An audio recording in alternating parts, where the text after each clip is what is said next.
demonstrate security cameras at the employer.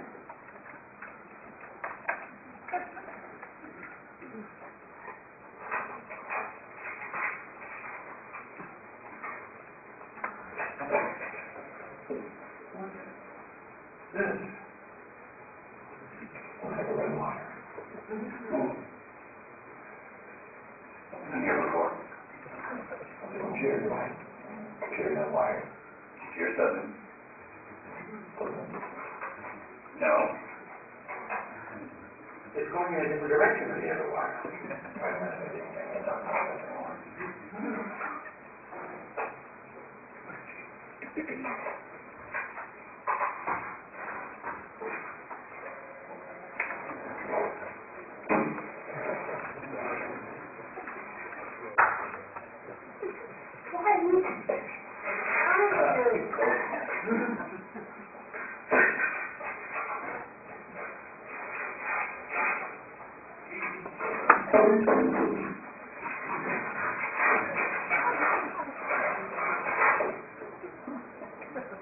I got 500 feet of red wire at a flea market outside Delmar High School. $20 for the whole pool. Crazy. What's the deal?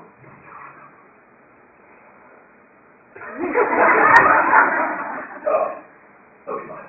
I'm in there.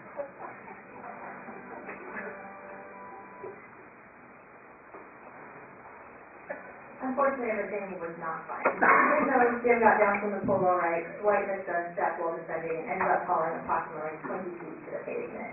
Dwight filed a timely workers' compensation claim, which was promptly allowed by the department. On a side note, Senator Mifflin's corporate counsel advised Jim that he was absolutely barred from teaching Dwight about how he was able to descend the pole, but Dwight could not. Jim filed a separate claim for mental anguish, but that's the story of another hearing. Regarding Dwight, the department issued an order directing the employer to accept traumatic resistance disorder. This order also directed the employer to accept an aggravation of cervical degenerative disc disease. The employer appealed both issues to the Board of Industrial Insurance Appeals. We will now turn this case over to the Honorable Judge Green to preside over the matter in docket number 1812345. Good morning, Council. This morning we're starting with the employer's motion for partial summary judgment. I've read your motion, response, and rebuttal. So Ms. Long, please proceed with your oral argument for the employer. Thank you, Your Honor.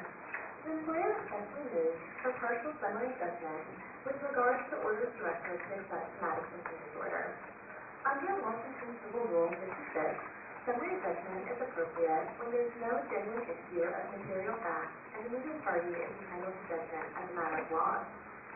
This civil rule also provides authority to use for partial summary judgment when summary judgment is only appropriate for a portion of an appeal. Here, summary judgment is appropriate because of the relatively new provision of the Washington Administrative Code, WAC 296-14-300, subsection 3.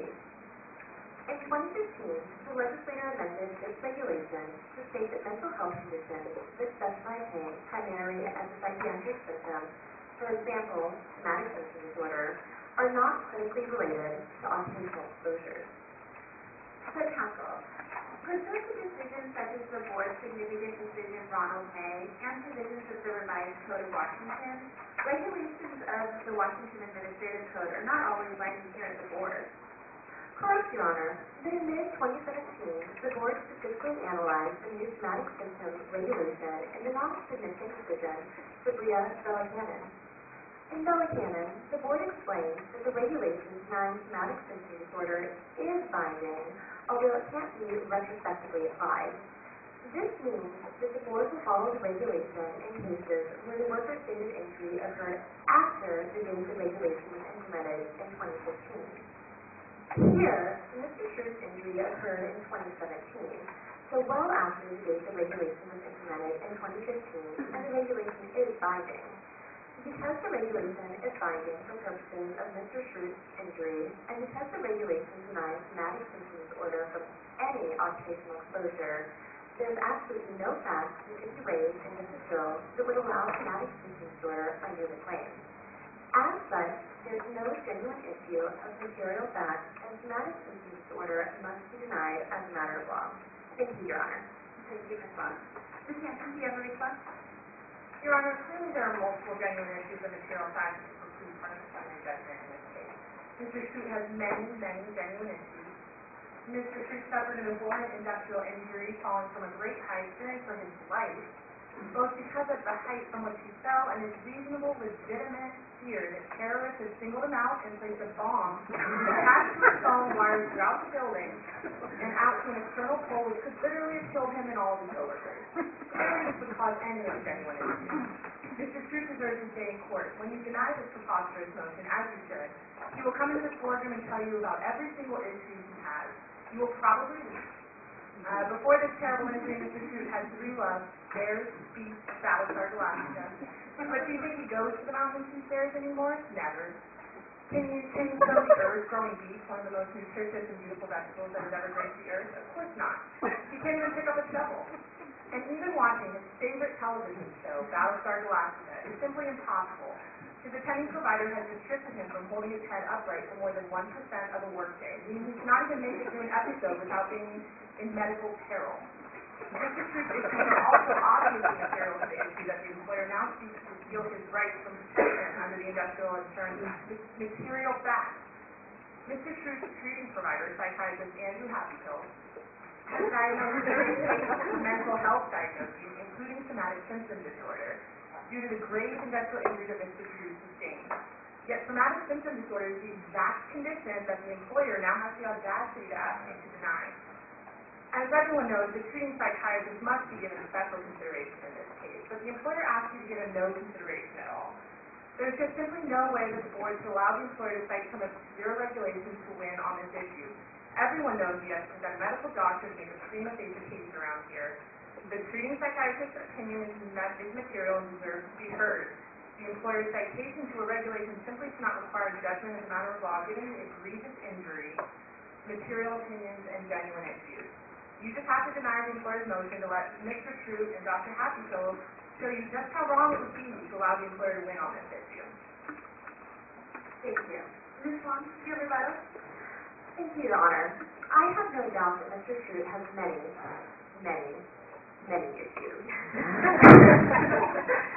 However, the term genuine issues, as contemplated for summary judgment purposes, do not refer to personal issues. Here, there are no genuine issues of material fact because the regulations draw the right line distinction. Somatic symptom disorder simply is not an allowed condition under the Industrial Insurance Act. The employer, again, respectfully requests that somatic symptom disorder be denied as a matter of law. Thank you both for your argument. Ms. Yunus, I understand your position, and if there was not a clear rule denying somatic symptom disorder from claims, Mr. Shute and his provider would have been given the opportunity to testify about their perspectives on this issue. However, Ms. Long is correct that the mental health regulation provides a clear and unambiguous rule that somatic symptom disorder is not an accepted condition under this claim. The employer's motion to partial summary judgment is granted. Act 1 was created to show you the process and purpose of summary judgment, as exemplified with the new regulation regarding mental health. Summary judgment is a legal tool that has a high bar to win. No genuine issue of material fact, so that the party asking for summary judgment is entitled to judgment as a matter of law. Summary judgment essentially says there's literally nothing that your witness could say or do that would allow you to win on this issue. Summary judgment is not appropriate if there are competing medical opinions on causation in most cases. For example, for the other condition referenced in the order on appeal, cervical degenerative disc disease, if there are different medical opinions on whether that condition was caused by the injury, with Mr. Shrute's witnesses saying that it was related and the employer's witnesses saying that it wasn't, then summary judgment is not going to be appropriate because causation is material, meaning it's important and it's relevant to the party's dispute, and there would be a genuine issue, meaning the evidence, the doctor's opinions, would be in dispute. The same is true for other conditions that we see frequently in our cases, like carpal tunnel syndrome, degenerative disc disease, fractures, etc. The employer could not have made the same summary judgment arguments with those conditions because there's no regulation barring them from a claim. In contrast, in Act 1, The employer moving for summary judgment on the issue of causation of somatic symptom disorder was appropriate because there's a specific regulation denying that condition from Washington workers' compensation claims. Even though the issue was material and the doctors disagreed, there was no genuine issue because there's a rule in supporting case law saying that the condition cannot be accepted under the claim. The employers now won the mental health issue, and now they can cut mental health experts, save significant costs, and have an initial win on half of the appeal. Wow, the employer's off to a fantastic start with their hearing. Let's move on back. Counsel for the employers, I'm ready to hear your expert testimony supporting the employer's appeal of the department order directing the employer to accept an aggravation of cervical degenerative disc disease. Please call your first witness. Thank you, Your Honor. The employer would like to call Dr. Nathaniel Specialties to stand. Doctor, the stand this way.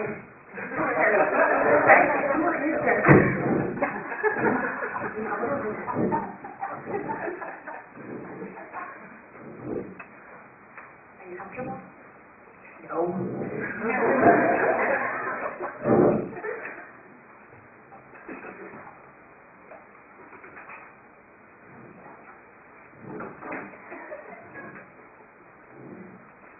Doctor, please state your name and qualifications for the record.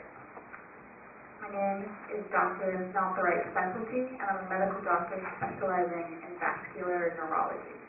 And how do you know Mr. Shrew? Let me see. Well, looks like I examined him on October 1st, 2017. At that time, there was a question of whether Mr. Shrew had some deep venous thrombosis, and more questions regarding some neck issues that poor Mr. Shrew sustained when he fell off the telephone pole. And what did you find during the examination? Well, he didn't have deep venous thrombosis, but he did sprain his neck. That's, let me see. Sprain is a soft tissue injury. In your expert opinion, did industrial injury aggravate any pre-existing condition in Mr. Shrew's neck? No, absolutely not. And what evidence are you relying on? Well, there was some sort of imaging, an MRI, I think. It showed some normal stuff for Mr. Shrew's age. There was nothing to suggest that the fall caused any worsening of any pre-existing issue. Thank you, doctor. Those are all the questions I have. Counsel for the worker, do you have any questions for the witness? Yes, Your Honor. Dr. Nathaniel Specialty, which, by the way, I think is a very telling name. Objection. Counsel's commentary on the doctor's name is inflammatory and irrelevant. Actually, I think it's highly relevant. No, actually, if you want to do it with a medical question. Order! Ms. Hannon, please do state the question. Doctor, my name is Miss Hannon, Mary Hannon, and I represent Mr. Shrew. You mentioned that you specialize in vascular neurology. Will you please tell me a little bit about your training and experience? Of course. I graduated medical school in 1920 on vascular neurology, and then I became board certified in neurology in 1928. I'm sorry, Doctor. Can you repeat that? Did you say 1920? That is correct. What is vascular neurology? Well, neurology is a branch of medicine that studies the nerves and the nervous system. Vascular neurology is a subspecialty of neurology focusing on blood vessels. My particular specialty is in deep venous thrombosis, which is a condition where blood clots form and patients can faint, usually the leg. What were your conclusions regarding Mr. Shrew's condition? Well, he didn't have deep venous thrombosis, which was, by the way, very serious. He had a soft tissue neck injury, but he didn't aggravate any of those pre-existing problems that he had in his neck. What pre-existing problems? Well, degeneration, lumbar degeneration. Lumbar? Where did you Mr. Shrew's cervical spine? What? Oh. Yeah, that's right. I meant neck, so that's the sacro. Cervical level, yep. Cervical neck. How do you know he had pre-existing conditions? Well, he was in his late 40s, it says here. Everyone has neck issues by that time in their life. Doctor, I want to show you this Wikipedia article I found last night. Additionally, I'm willing to admit the Wikipedia the article as Exhibit 1, this article states that people in their 40s never have any neck problems unless they sustain an acute injury. Let me pass it to you. Your Honor, objection and move to strike. Counsel is citing a Wikipedia article with no foundation and shouldn't be admitted into evidence. Sustained. In litigation, parties have to show that the evidence that they're admitting is reliable, or in other words, that it has foundation.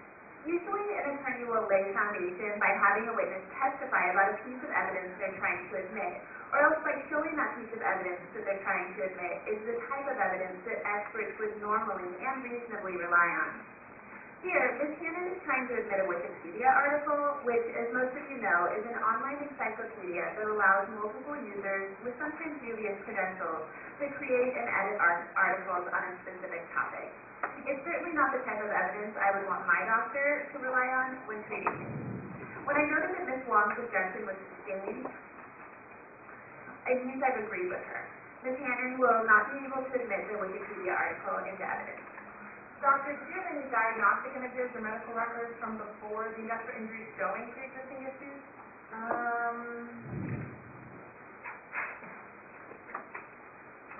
No, but I think there were some treatment notes about DVT. And do you think having only a few treatment notes about DVT allows you to form a solid opinion on causation of an orthopedic spine issue? Well, I've formed opinions on less. When I was in medical school, we didn't have computers, patients' medical history, and MRIs had not even been invented yet, so I was still able to diagnose my patients. Did Mr. Schroed specifically tell you that he had pre-existing neck issues? Let me see. Yeah. You see, I have so many patients, and I see so many people that I don't have any recollection of what Mr. Schroed told me without looking at my notes. Let's see. Oh, that's right. He said he went to a chiropractor a couple times in his 20s. So he had no ongoing neck issues leading up to the industrial injury? Well, obviously everyone has aches and pains. Doctor, do you have clinical experience treating spinal issues? I received some training in spinal issues. Patients will sometimes tell me about their backs and their neck pain. So yeah, from time to time I do treat spinal issues. So you said you treat spinal issues. Will you explain what sort of treatment you offer? Oh, you know, people tell me about their aches and their pains, and I tell them to take some ibuprofen or some Dr. Trulove's elixir, or to go see a specialist. Doc Trulove's elixir, what is that? Haven't heard of it? It was the best-selling tonic of 1932. It treats everything, all kinds of aches and pains. I highly recommend it. Doctor, do you keep up with current medical literature? Yes, of course. Doctor, do you interpret spinal imaging, recommend invasive spinal treatment, or perform spinal surgery? Good heavens, no.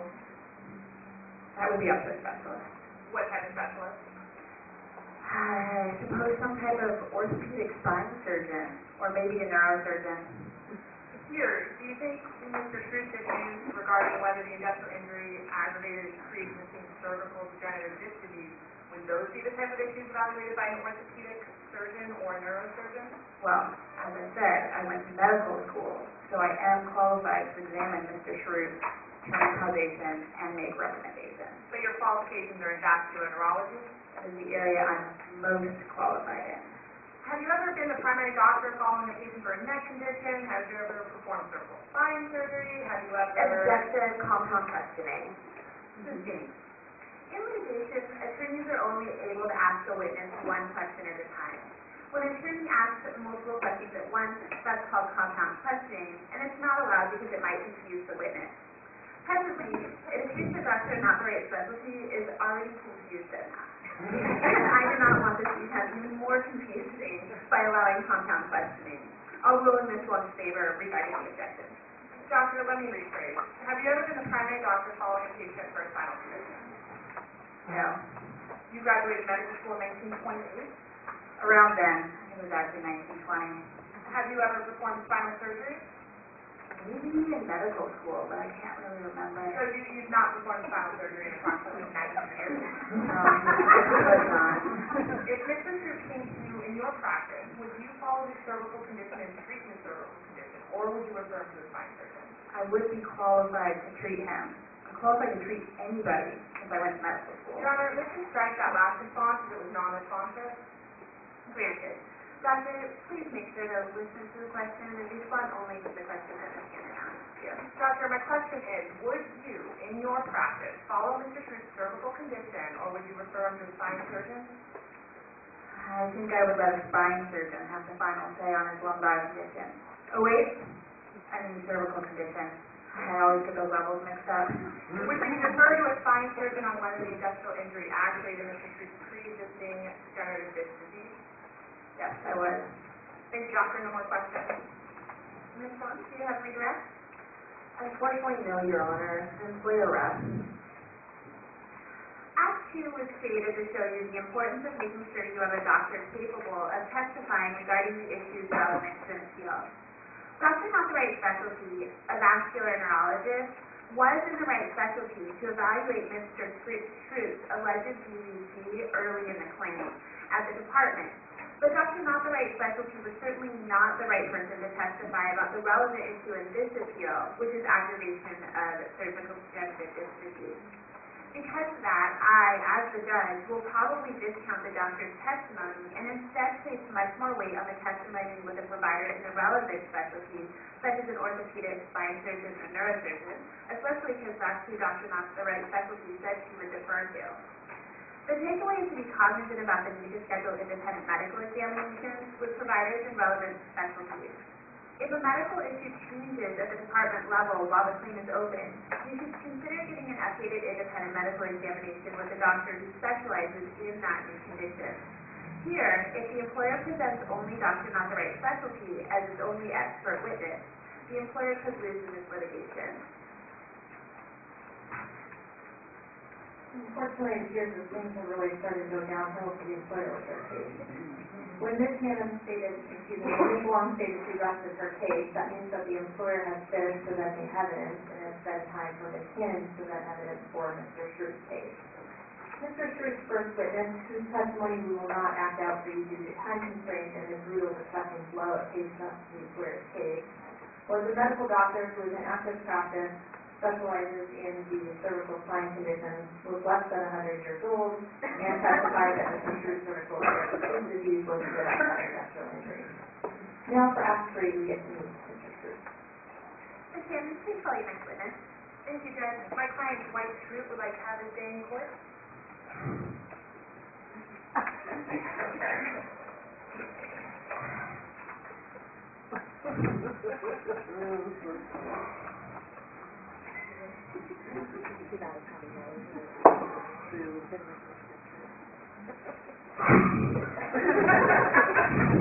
Please state your name for the record. Dwight Schrute.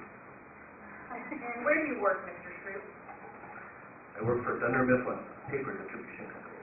What do you do there? I'm one of the highest ranking salesmen in all of the county and the assistant branch manager.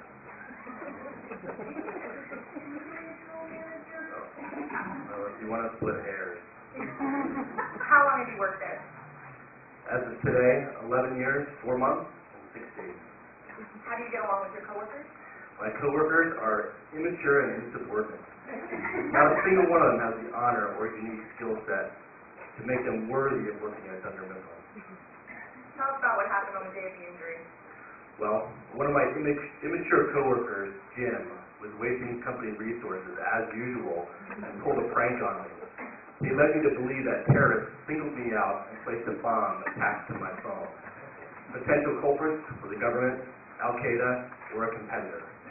I knew I was the only person in the office with training and skills to help, so I followed the wire all the way outside and climbed up the pole to prevent the bomb from going off and killing everyone in the building. While up on the pole, I fell down on my head and neck and nearly died. What specific injuries did you sustain in the fall? Well, first I treated for a deep vein thrombosis, but mainly it's been my neck, depression, somatic symptom disorder, and about 34 other diagnoses by my psychiatrist. I object and move to strike testimony concerning somatic Great security cameras at the employer.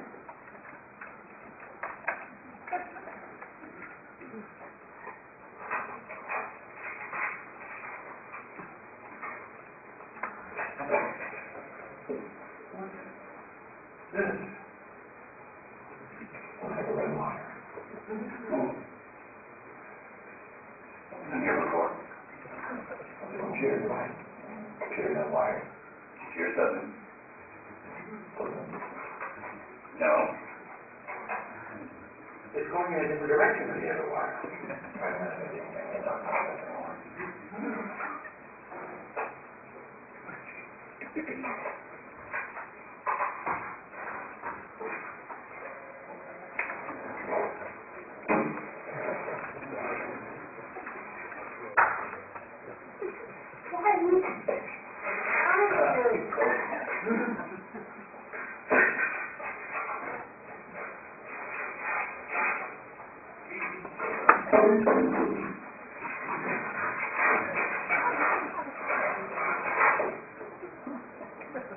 I got 500 feet of red wire at flea market outside Dunmore High School. $20 for the whole spool. Crazy. What a deal.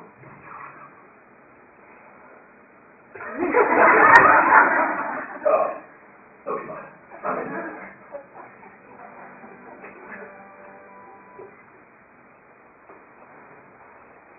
Unfortunately, everything was not fine. Even though Jim got down from the polo right, Dwight missed a step while descending and ended up falling approximately 20 feet to the pavement.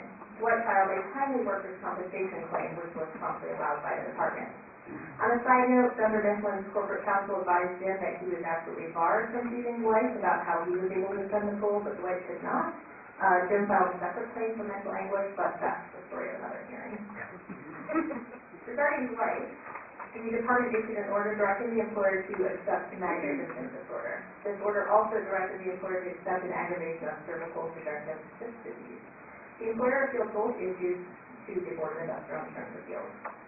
We will now turn this case over to the Honorable Judge Green to preside over the matter in docket number 1812345.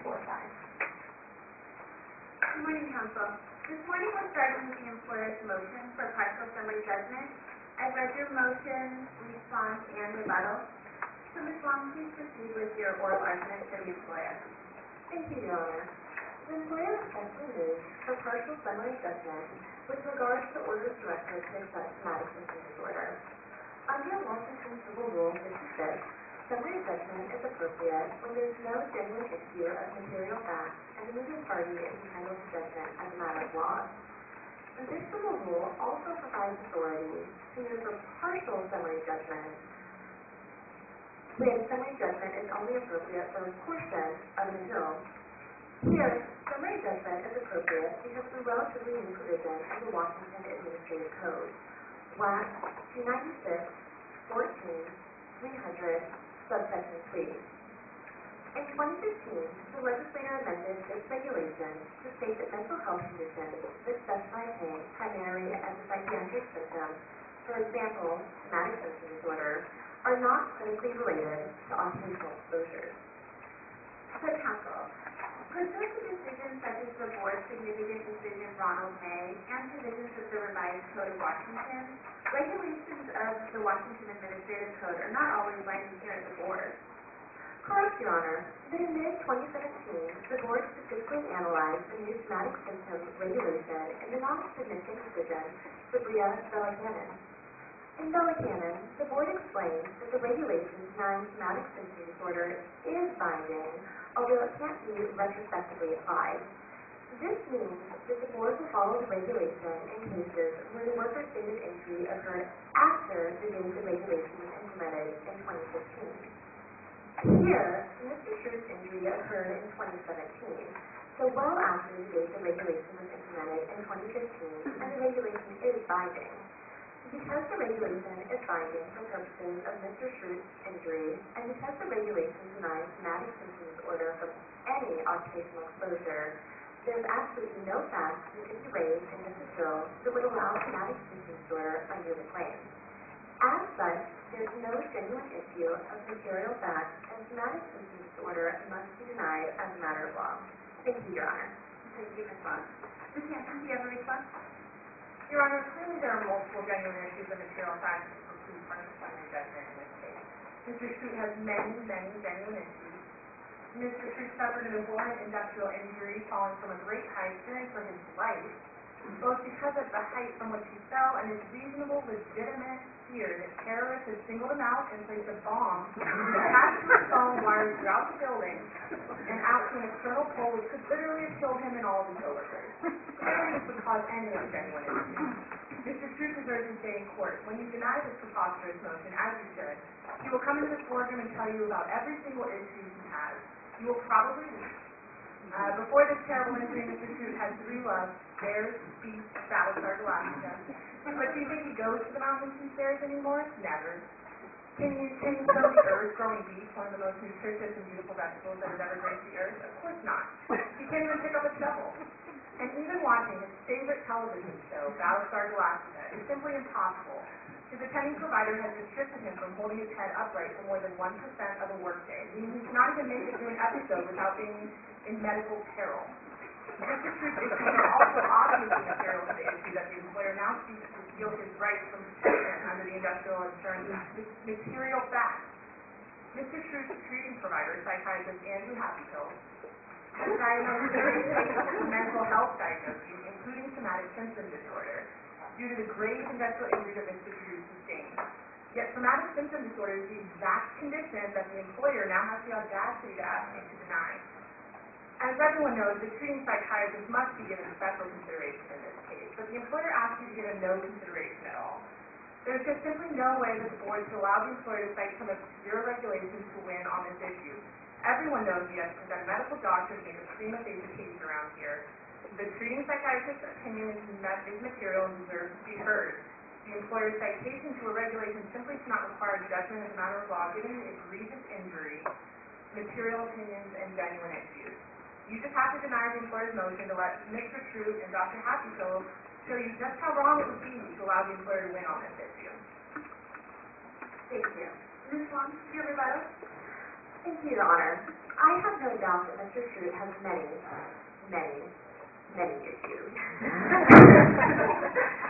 However, the term genuine issues, as contemplated for summary judgment purposes, does not refer to personal issues.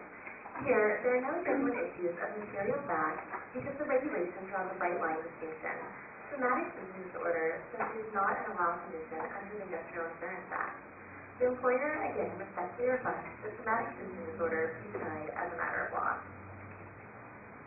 Thank you both for your argument. Ms. Yunus, I understand your position, and if there was not a clear rule denying somatic symptom disorder from claims, Mr. Shute and his provider would have been given the opportunity to testify about their perspectives on this issue. However, Ms. Long is correct that the mental health regulation provides a clear and unambiguous rule that somatic symptom disorder is not an accepted condition under this claim. The employer's motion to partial summary judgment is granted. Act 1 was created to show you the process and purpose of summary judgment, as exemplified with the new regulation regarding mental health.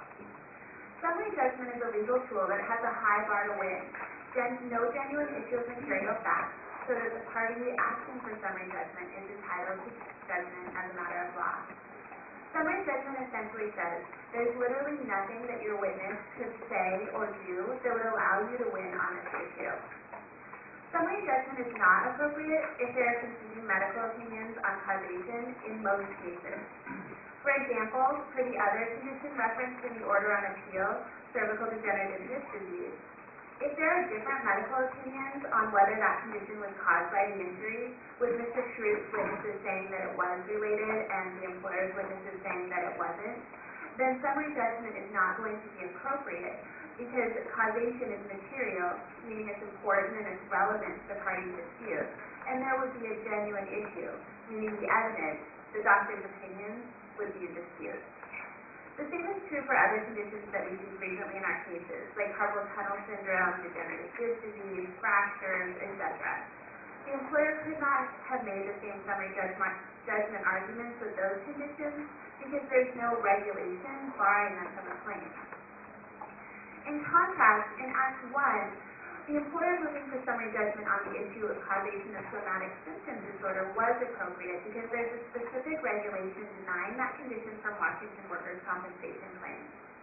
Even though the issue was material and the doctors disagreed, There was no genuine issue because there's a rule in supporting case law saying that the condition cannot be accepted under the claim. The employers now won the mental health issue, and now they can cut mental health experts, save significant costs, and have an initial win on half of the appeal. Wow, the employer is off to a fantastic start with their hearings. Let's move on back. Counsel for the employers, I'm ready to hear your expert testimony supporting the employer's appeal of the department order directing the employer to accept an aggravation of cervical degenerative disc disease. Please call your first witness. Thank you, Your Honor. The employer would like to call Dr. Nathaniel Specialties to stand. Doctor, the stand this way.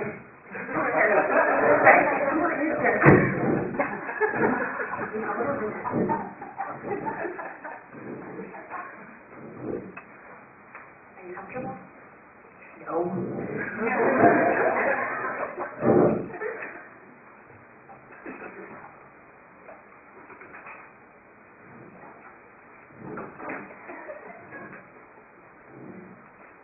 Doctor, please state your name and qualifications for the record. My name is Dr. Nathaniel Specialty, and I'm a medical doctor specializing in vascular neurology. And how do you know Mr. Shrew?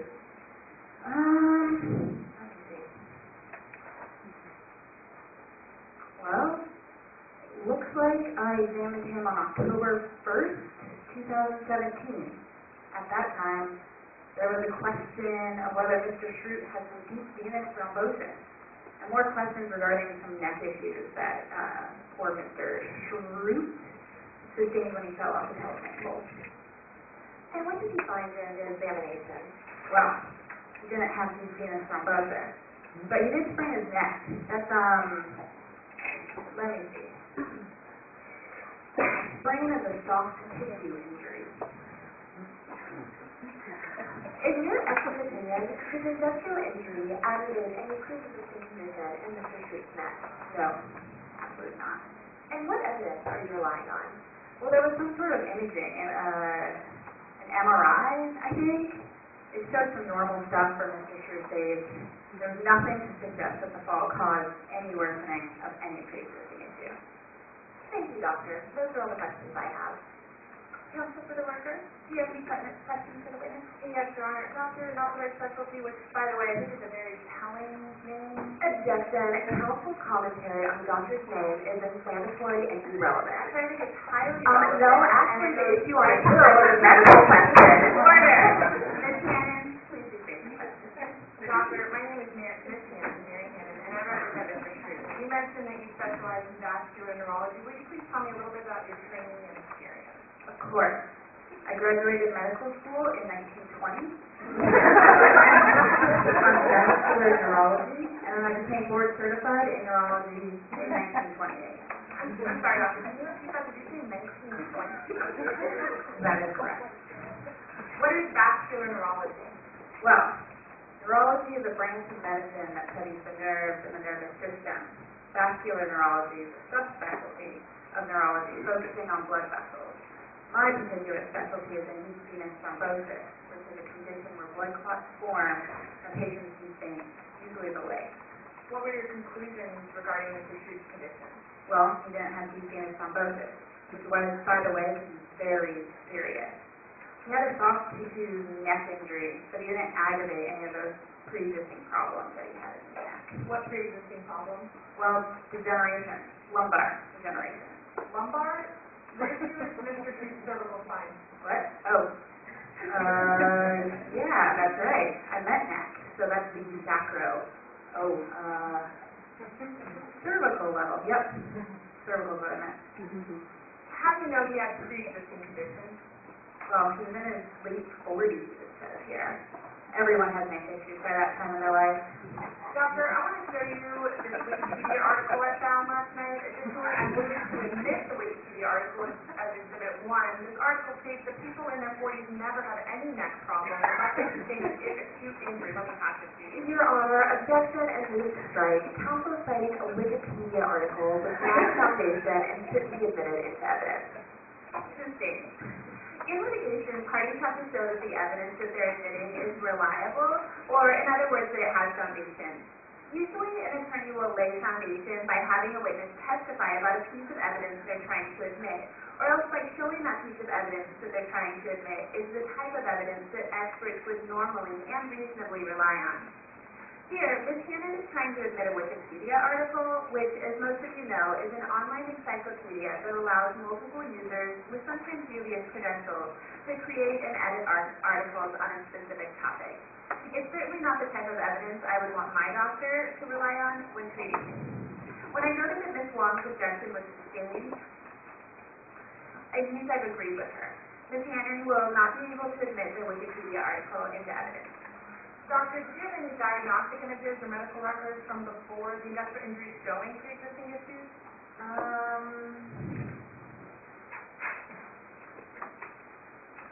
No, but I think there were some treatment notes about DVT. And do you think having only a few treatment notes about DVT allows you to form a solid opinion on causation of an orthopedic spine issue? Well, I've formed opinions on less. When I was in medical school, we didn't have computers, patients' medical history, and MRIs had not even been invented yet, but I was still able to diagnose my patients. Did Mr. Schroed specifically tell you that he had pre-existing neck issues? Let me see.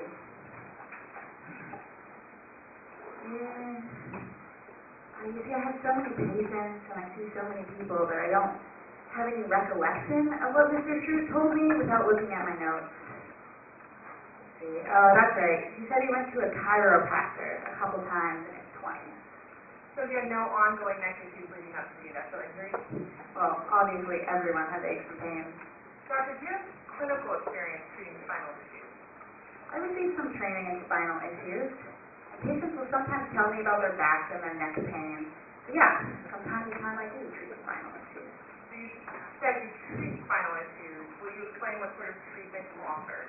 Oh, you know, people tell me about their aches and their pains, and I tell them to take some ibuprofen or some Dr. Trulove's elixir, or to go see a specialist. Doc Trulove's elixir, what is that? Haven't heard of it?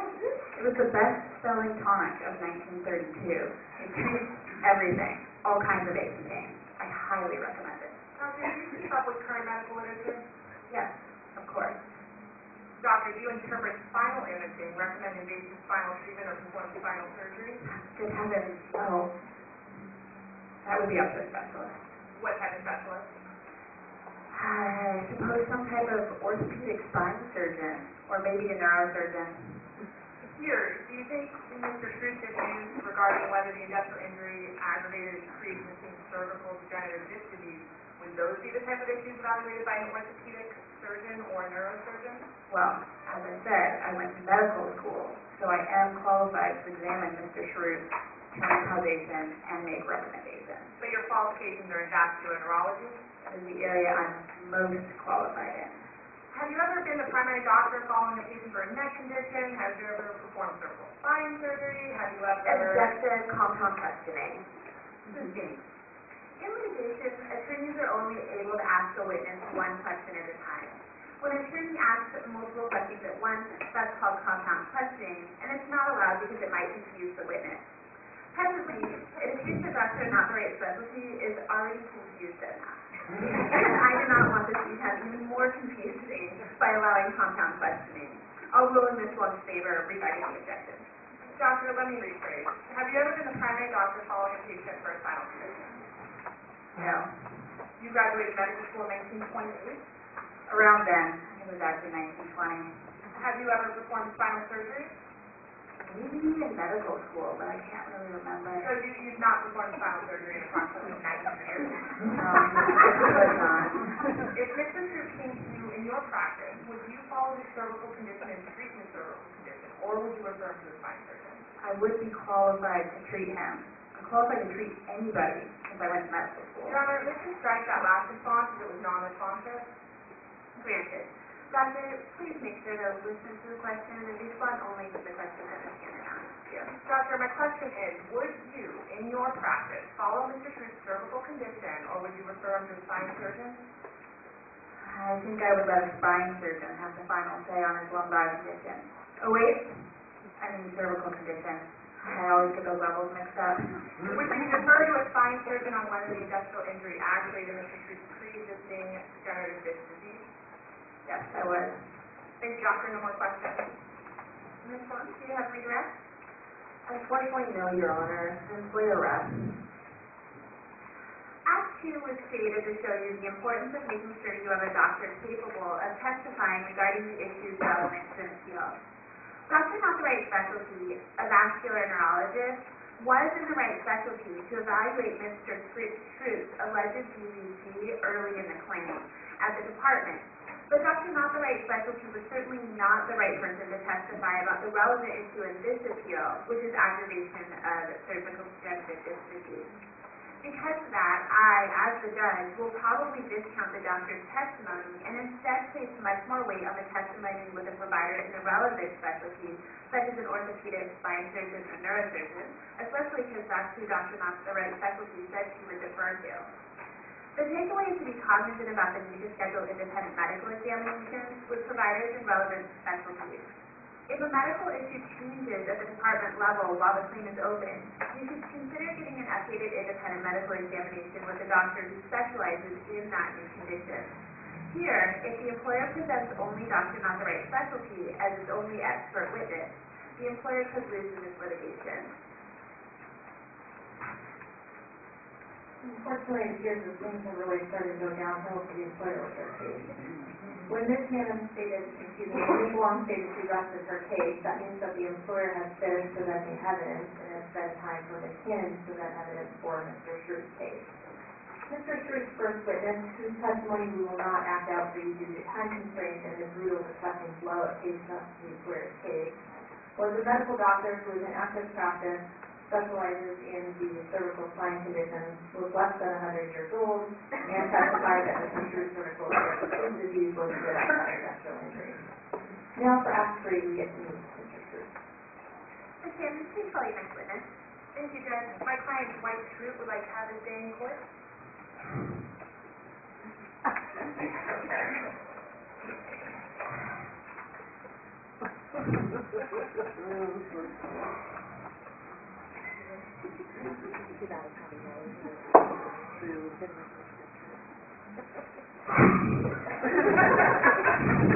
Please state your name for the record. Dwight Schrute. And where do you work, Mr. Schrute? I work for Dunder Mifflin, paper distribution company. What do you do there? I'm one of the highest ranking salesmen in all of the county and the assistant branch manager.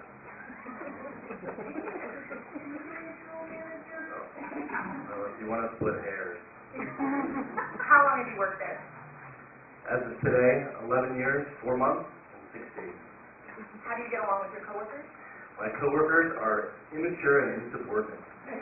Not a single one of them has the honor or unique skill set to make them worthy of working at Dunder Mifflin. Tell us about what happened on the day of the injury. Well, one of my immature coworkers, Jim, was wasting company resources as usual and pulled a prank on me. He led me to believe that terrorists singled me out and placed a bomb attached to my phone. Potential culprits were the government, Al-Qaeda, or a competitor. I knew I was the only person in the office with training and skills to help, so I followed the wire all the way outside and climbed up the pole to prevent the bomb from going off and killing everyone in the building. While up on the pole, I fell down on my head and neck and nearly died. What specific injuries did you sustain in the fall? Well, first I treated for a deep vein thrombosis, but mainly it's been my neck, depression, somatic symptom disorder, and about 34 other diagnoses by my psychiatrist. I object and move to strike testimony concerning somatic symptoms. Becker that you probably didn't realize existed or could be a valuable resource in particular tailor-made situations. Let me also suggest that just because it's never been done before is never in my book a good reason to say let's not try it. Let me suggest that the opposing attorney in this case, whom I will introduce indirectly to you, who said quote unquote, well, I know you're flipping crazy for wanting to bring in a physical capacity evaluation expert into this case, didn't know what was about to hit her. And let me suggest that when you think outside the box and you are creative with a sound scientific base, and I have to emphasize that, we're not free-forming here. This is all based on reliable, reproducible science, that creativity can offer some surprisingly favorable outcomes. So having said that, I'd like you to imagine that you're in a theater and the curtain goes up. And you're looking back in time to February of 2003. And you're at the Spokesman Review in Spokane, Washington. Big paper, family-owned company. We represent them. I've done their work for a long time. And in walks the main character in this drama, Mr. Bernardo Mora, who was in the circulation department. And he twisted his knee and he sustained injury to the medial meniscus, a partial tear of a meniscus. Treated with surgery. How many thousands of cases of routine involved in that? Pretty routine. Nothing to get worried about. Now let's fast forward. Claim is closed. Relatively uneventfully. Took longer than expected, but we got there. Long before I was involved. And then years after that, the scene changes. And an aggravation claim is filed. And as they say, wait, there's more. The aggravation claim results in a reopening. And Mr. Mora contends that he can no longer go back to the job he held before. And now we move into the third scene, which is no good deed goes unpunished. Because this employer very faithfully and thoughtfully brought Mr. Mora back to work in a light-duty position. In their publishing, printing, warehouse building, state-of-the-art, they have a security room. And I want you to imagine that this panel on this wall are plate glass windows that go from about 2 feet from the ground up to the ceiling. That form 2 of the walls in the security room. And inside are state-of-the-art console panels with their head of security, and now we place Mr. Bernie Mora in there in his right-hand job, so that he doesn't have to walk repetitively, doesn't have to climb up and down ladders, etc., etc. All is going reasonably well because, contrary to Mr. Mora's best wishes, we have so locked him into this light-duty position with Boku certifications by attending physicians that yes, he can do that he has no choice but to show up and go to work.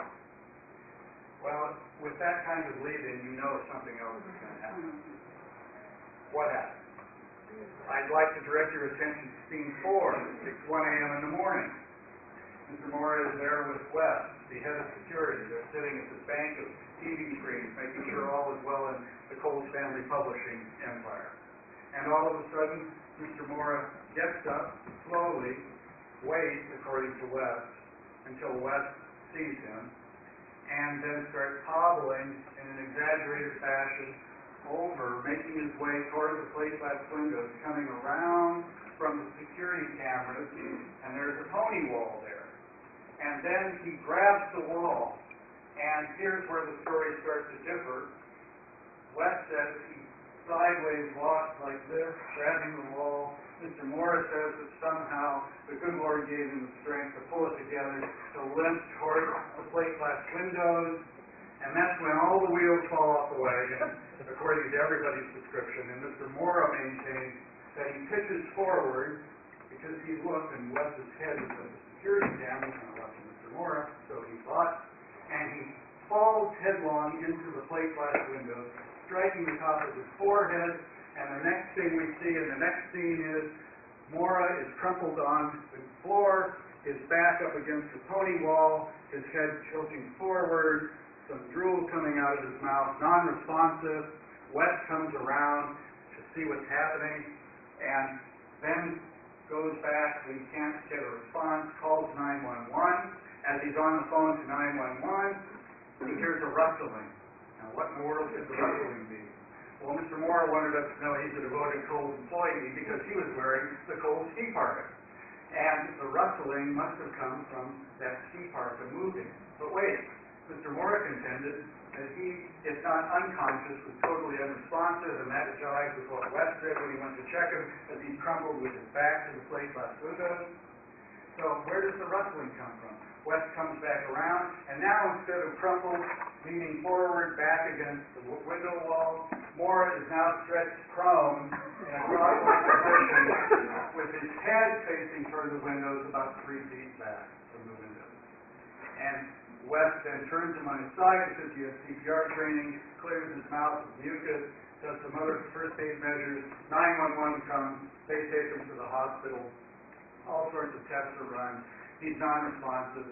They claim in the ambulance he had lost consciousness for a period of time. And now what Mr. Moore could not accomplish at the first stage of his claim, which was total permanent disability because we successfully brought him back to light-duty work in a permanently modified position, he is bound and determined he will not give up. And he has an attorney in Spokane who has taken this on as a holy cause. Enter Steve Brunch.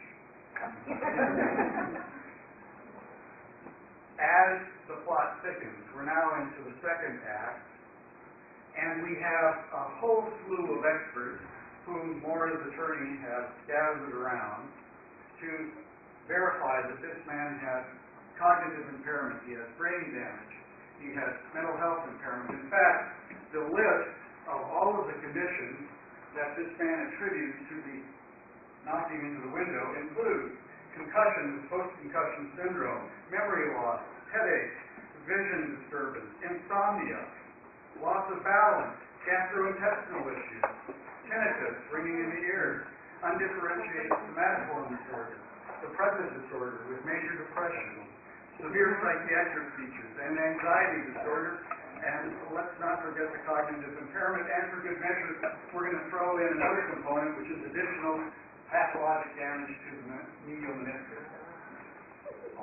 And all of this is as a result of hitting his head on the glass window, supposedly. And we're supposed to be responsible for it.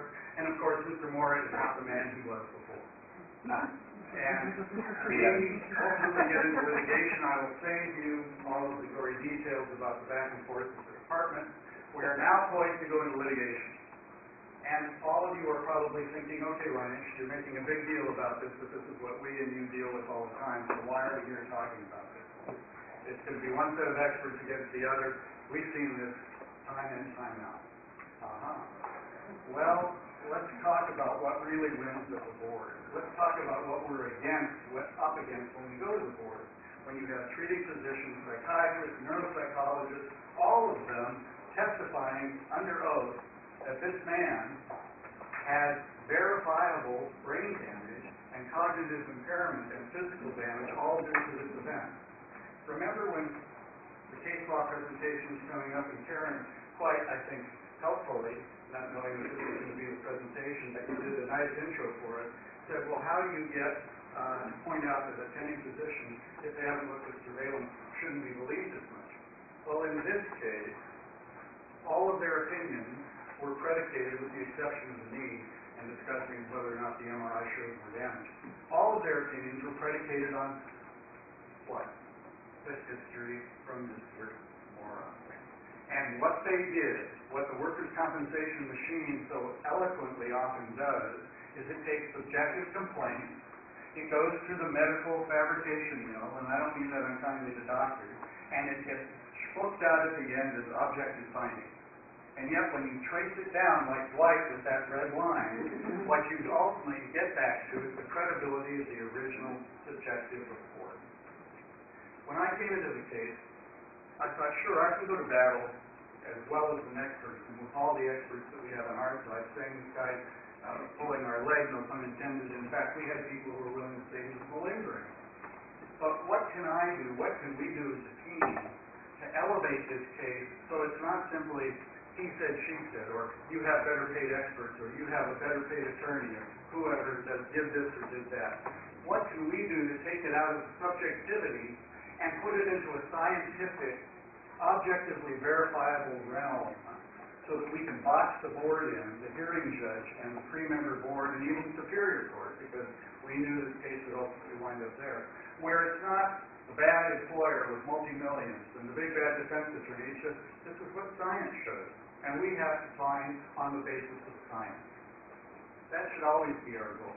Because while it feels great to put people in cheap seats with good surveillance, and I've done it more than enough times in the many years I've been doing this, we win more cases if we can out-science the other side. But do it in a way where it's simple and digestible, bite-sized pieces. So how does this play into what I'm talking about here? It really bugged me that there was a rustling of the jacket when this guy supposedly had brain damage and was dead to the world. How did he get from there to there? It really bugged me that he said he hit the frontal part of his forehead, crashing forward into the plate glass window, but yet he's sitting on his tush. All right, where do we go with all that? Sometimes I'm going to suggest to you that the most obvious is what we least take into account. I'm defending the major newspaper east of the mountains in Washington State. What conveys ideas best? In a litigation setting, in the department, oftentimes, what were we talking about with surveillance? What have we all heard? A picture is worth 1,000 words. Wait a minute, Steve. There's a Pulitzer Prize-winning photographer, the Spokesman Review. Let's get him in here to take pictures of the scene, to start building the case, so that people have a clear vision of what we're dealing with. But there's something else missing here. Where does the science come in? I can have Wes testify to what he observed and didn't. And let's take a sidetracking trip here. And Wes enters the scene and he says, Maura wasn't walking forward like he said. He was grabbing the table like this. Maura didn't pitch forward into the window because even if I didn't have my eye on him, I would have heard it because the reverberation would have been audible. But I did see Maura about 2.5 feet from that wall, and he's grabbing on, and he says, Wes, I'm in trouble here. And I see him slowly sink down, turning. That was key. But I kept thinking, how can we take it away from Wes against Maura? Wes, supervisor, Wes Cole's publishing family, main guy, versus Maura. How can we put these scientific elements into this? Enter Dr. Becker. I've collaborated closely with Dr. Becker in a really great partnership.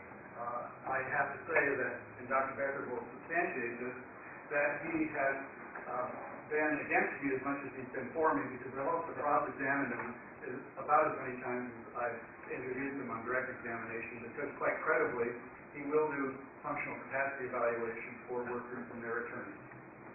And so I always love it when workers' attorneys ask Dr. Becker when I'm calling him as a witness, and Dr. Becker, how many times have you appeared with Mr. Reinisch? And Dr. Becker will say, well, I've appeared a number of times when Mr. Reinisch has been there, but half of the time I'm testifying against his client.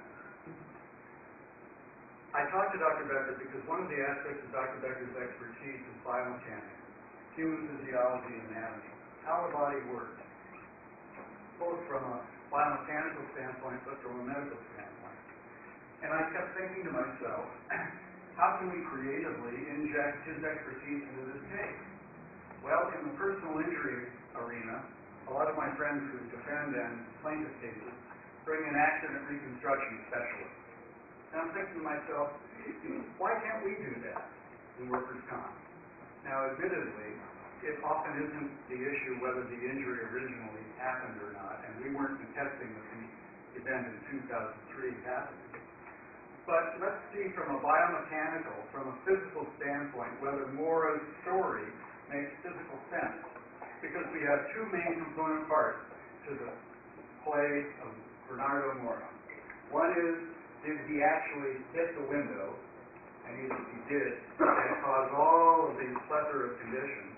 But the second part, because remember, his lawyer's a very good lawyer, and she knows that even if she loses on all the other brain damage, proof raw, if she can prove that there's just a little bit more tear in that medium meniscus, she gets the claim reopened, and she gets more surgery, and then she'll cook up some other mixture for it.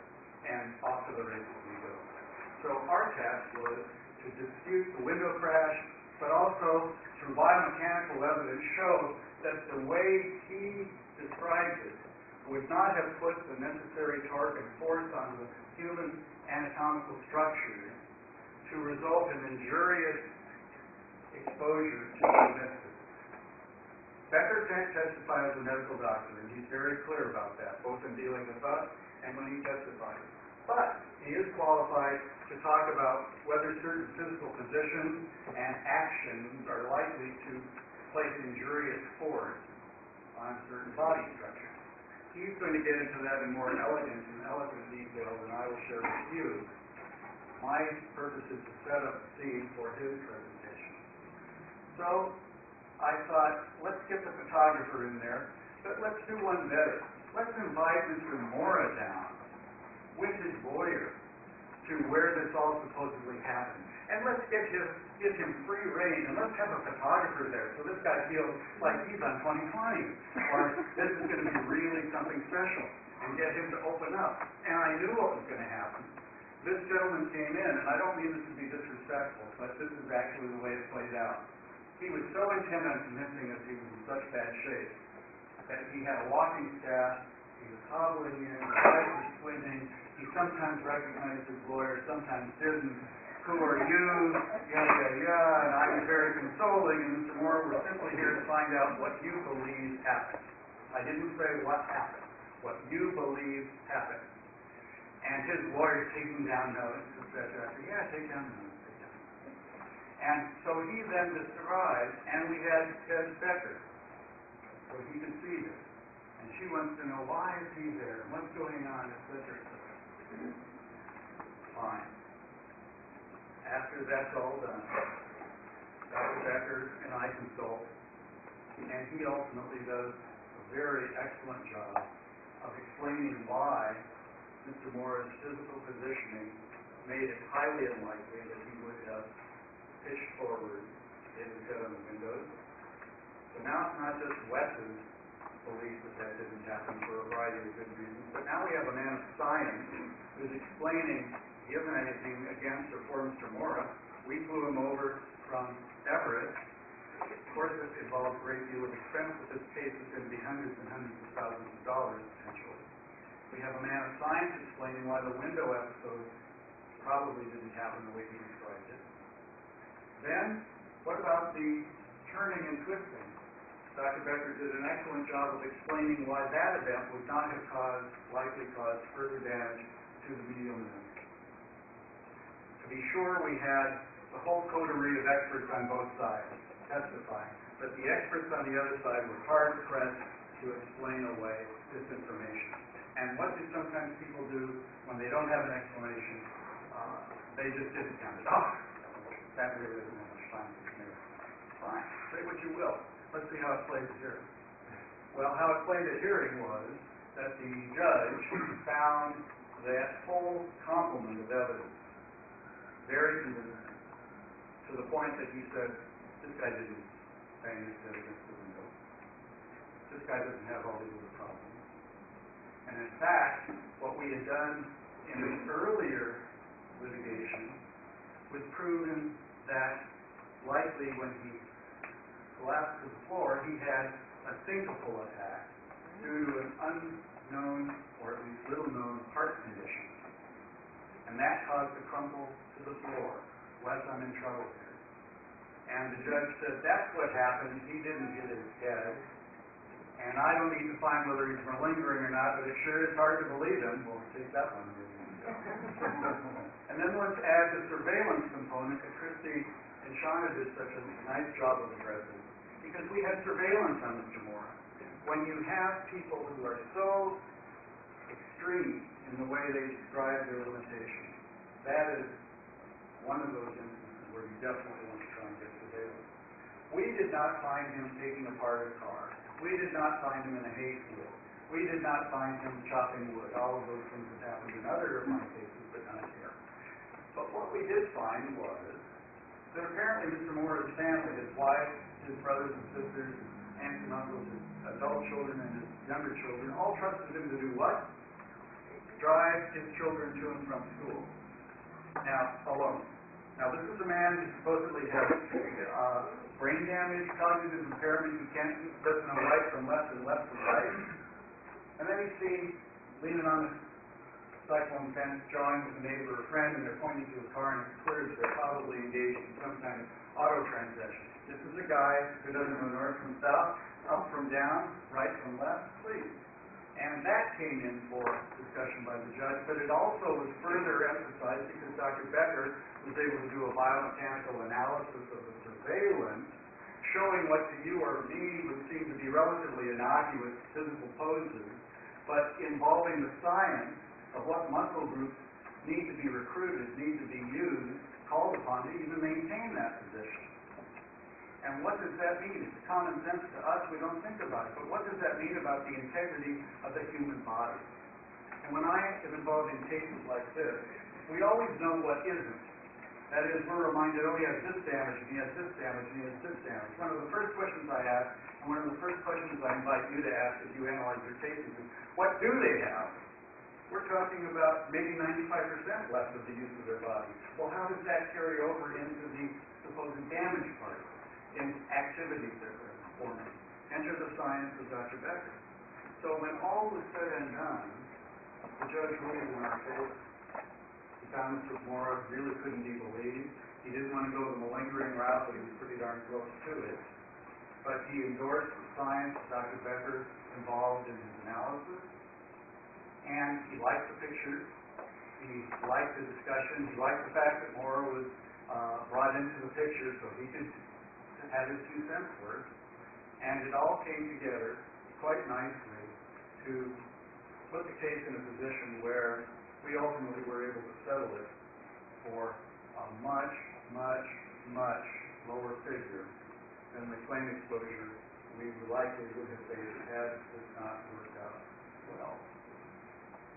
And the end of that story included a farewell exchange between me and the other attorney, and her parting comment was something to the effect of, damn you anyway.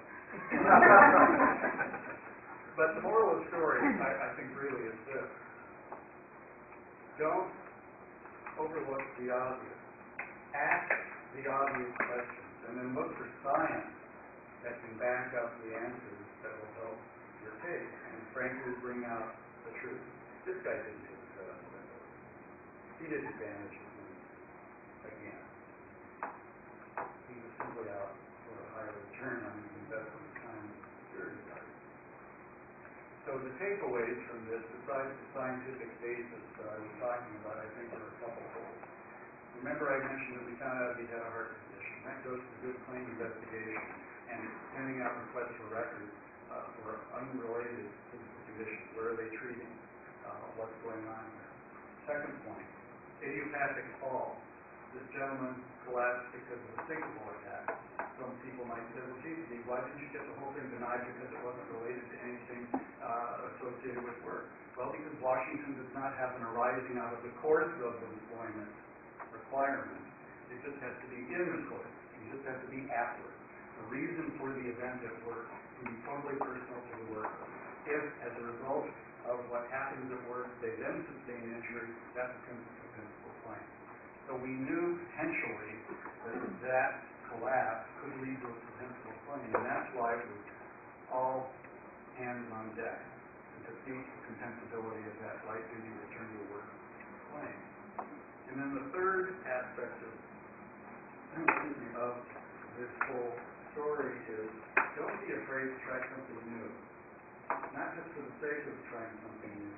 It has to be soundly vetted based on good science. But don't be afraid to think outside the box. And with that, I'd like to introduce someone to you who has made a career of being outside of everyone's box. Much to the annoyance often of plaintiff's bar and claimant's bar. Someone who's really got credentials that speak for themselves in their outline in a small fraction in your handout. I'm not going to belabor that. Suffice it to say, Dr. Becker has been a presenter at national and international seminars. He has published in peer-reviewed journals. He's a seasoned expert when it comes to testifying before the board. He holds patents in certain devices that aid in physical capacity evaluation. He can evaluate work settings to see if they're appropriate for a person to safely return to work. He can engage in the kind of activity that I'm discussing in the Attorney Mora case. And without further ado, Dr. Becker.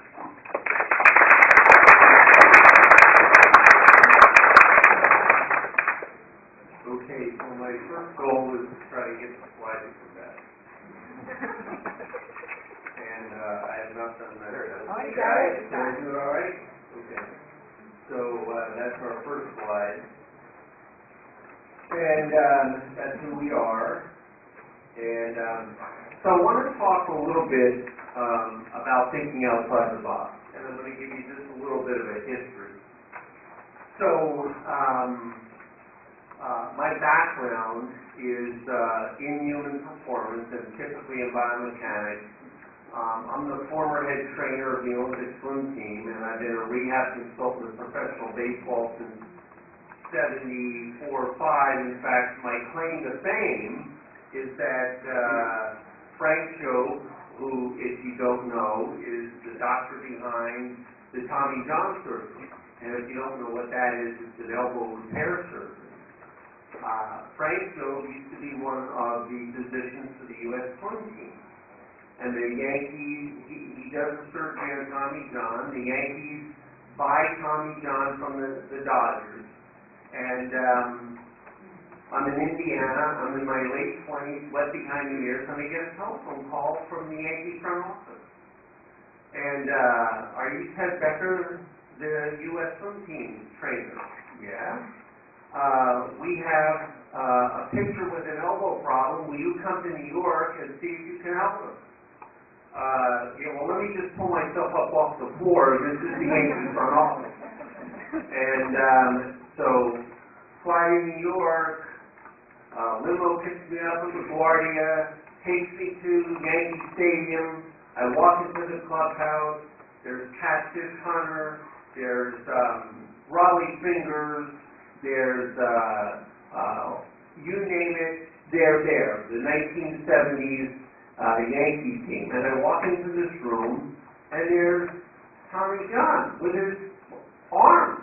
And my job is to create a rehab protocol so that he can win 20 games.